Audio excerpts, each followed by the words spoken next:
Hey, it is KB here. How are you? Hi, KB. How you doing, KV? I Good, like your good. lipstick. It goes good with Oh, the poster. thank you so much. I really The sun appreciate it. sunset vibe. I like it. Yes, yes, my favorite time of day. Yeah.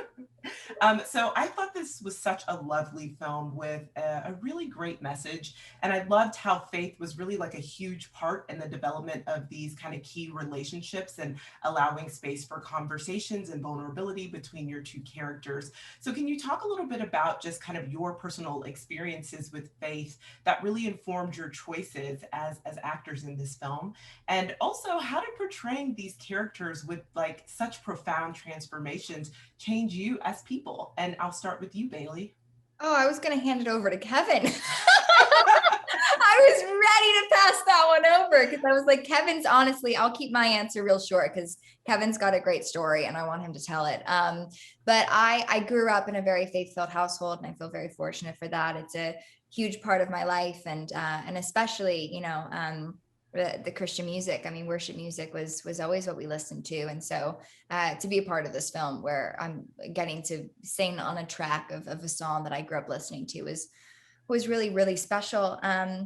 But for me, I think I've always tried to be really transparent about the fact that that just because I have faith doesn't mean I have anything figured out. And there's no such thing as perfection. Doesn't mean that everything is, beautiful and great all the time. And I'm only human and I'm gonna make mistakes and I'm gonna slip and I'm gonna fail. And it's going to be a constant working relationship with my faith. And I think I loved the fact that Avery was also very transparent about that. She was like, no, I don't know, but I just choose to believe, and those were things that I remember having that conversation with the producers and saying, I don't want it to seem like she has it figured out because no one does. And I've literally sat down with friends of mine who've been like, really, but why do you feel that way or blah, blah. And I've honestly said, I just choose to believe and that's it. And so there was so much beauty within getting to share kind of that part of me with Avery, but Kevin's way better with this story. So take it away, Kevin. No, I mean, my story is just that, everyone has a faith journey, and it really takes initiative to instigate that faith journey. And I had kind of lost my faith before the shooting of this film. I stepped away from faith. I wasn't too sure about it, I had a lot of doubts and I went through a bit of an existential crisis. But around that time is ironically when God came into my life and I started to see him more than I ever had before, which is oxymoronic because at a time when I thought he was never there, he was there for me most. And I think that's a pretty indicative way in how God works. And since that time and since A Week Away has been part of my faith journey, and on top of that, a lot of relationships that I've developed with Christians and people who also choose to believe, it's made my faith stronger than it ever has been before. Oh, I love that. I love that story so much. And Bailey, you actually mentioned a little bit about this, but music is such a healing part of life. Yeah. And we see that in this film and especially between Avery and Will. So can you guys talk just a little bit about the process of song in this film? Did you guys help co-write things? I definitely heard songs that I've heard before kind of growing up in church, but did you guys get to write anything new? And what was kind of the musical collaboration portion of this film? Well, And I'll start with you, Kevin, or Bailey. No, go. No, you go ahead, Bailey. I want you to go first. No, I would love for you to go first, Kevin. I, I, I mean, just the musical aspects of the song or of the film, they're a huge part of the storyline. Like the music in and of itself is a character, and it drives the narrative forward. So it took a lot of rehearsal, a lot of preparation.